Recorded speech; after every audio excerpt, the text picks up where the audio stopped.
Welcome to my channel, my subscribers. Thank you.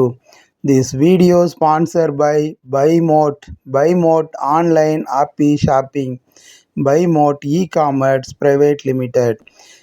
YouTube சம்பிரதாயம். My சேனலை like பண்ணுங்கள், subscribe பண்ணுங்கள், பெல் ஐக்கானை தட்டி விடுங்க.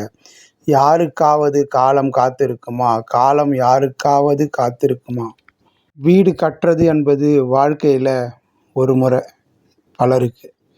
அந்த வீடு கட்டுறதுக்கு என்ஜினியரை இல்லை லேபர் கான்ட்ராக்டரை நம்ம வீட்டில் ஒரு பொண்ணுக்கு மாப்பிள்ளை தேடுற மாதிரியோ பையனுக்கு பொண்ணு தேடுற மாதிரியோ ரொம்ப கவனமாக நம்ம தேடணும்.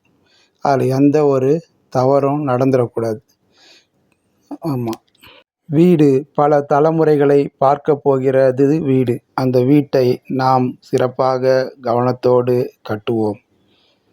ஒரு நகரத்தில் ஒரு பிஸ்னஸ்மேன் காலையில் 4 மணிக்கு எழுந்திருப்பார், நைட்டு 11 மணிக்கு தான் வீட்டுக்கு வருவார். அப்படி ஒரு உழைப்பாளி அவர். சில நாள் ஒரு 32 வருஷம் அப்படியே உழைக்கிறாரு. அப்புறம் ஒரு நாள் வீட்டுக்கு வர்றாரு. எப்போவும் மனைவி தான் வந்து ரிசீவ் பண்ணுவாங்க. அன்றைக்கி மனைவி வரல, வேலை செய்கிறவர் வர கேட்டால் மனைவிக்கு உடம்பு சரியில்லைன்னு சொல்கிறாங்க. மனைவிக்கு சுகர் இருக்குது, பிபி இருக்குது அப்படின்னு டாக்டர் சொன்னாங்க அப்படின்றாங்க. எல்லாம் மருத்துவம்லாம் முடிச்சுட்டு வீட்டில் வந்து ஒரு ரூமில் படுத்துக்கின்னு இருக்காங்க.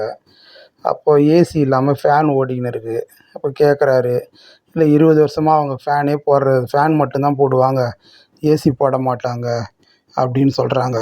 அப்போ தான் இவருக்கும் தெரியும், ஓ இப்படிலாம் வீட்டில் நடக்குது. அப்போது இவருக்கு நீ நம்ம மனைவிக்காக குழந்தைங்களுக்காக கொஞ்சம் டைம் ஒதுக்கணும் அப்படின்னு நினைக்கிறாரு. அப்புறம் தூங்குறாரு. தூங்கும்போது திடீர்னு ஒரு மரண தேவதை வந்து, இன்னும் 5 நிமிடத்தில் உங்கள் உயிரை நான் எடுக்க போகிறேன், நீங்கள் கிளம்புங்க போகலாம் அப்படின்னு சொல்கிறாங்க. இல்லை எனக்கு ஒரு 2 நாள் டைம் தாங்க, ஒரு வாரம் டைம் தாங்கன்றாரு. இல்லை, உங்கள் டைம் முடிஞ்சிடுச்சு, நீங்கள் கிளம்புற காலம் வந்துடுச்சு அப்படின்ன உடனே, சரி எனக்கு 1 நிமிஷம் டைம் கொடுங்க. சரி 1 நிமிஷம் தானேன்னு கொடுக்குறாங்க. ஒரு பேப்பர் எடுத்து பென் எடுத்து எழுதுகிறாரு.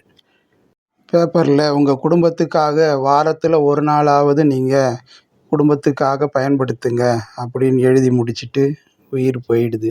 அதனால் உழைப்பு ரொம்ப முக்கியம்தான். அதை விட பணம் முக்கியம்தான். பணம் இல்லாமல் இன்றைக்கி எதுவுமே பண்ண முடியாது. பணம் ஒரு பிரதானம். ஒவ்வொரு வருடமும் பிறந்த நாள் வரும்போது நாம் சந்தோஷமாக அன்றைக்கி நாளை நடத்துகிறோம். ஆனால் பிறந்த நாள் போகும்போது நம்மளோட பயணம் கொஞ்ச நாள் தான் இருக்குதுன்றத பிறந்த நாளும் நமக்கு ஞாபகப்படுத்துது. காலம் யாருக்காகவும் காத்திருக்க போகிறதில்ல. காலம் அதன் வேலையை செய்து கொண்டு தான் இருக்கிறது. நாம் உயிர் இருக்கிற வரை உறவு ரொம்ப முக்கியம். உறவுகளை பேணி பாதுகாப்போம். இவ்வளோ பெரிய டாடா, பிர்லா, அம்பானி யாராலையும் காலத்தை வாங்கவே முடியாது. நன்றி. அடுத்த வீடியோவில் சந்திப்போம்.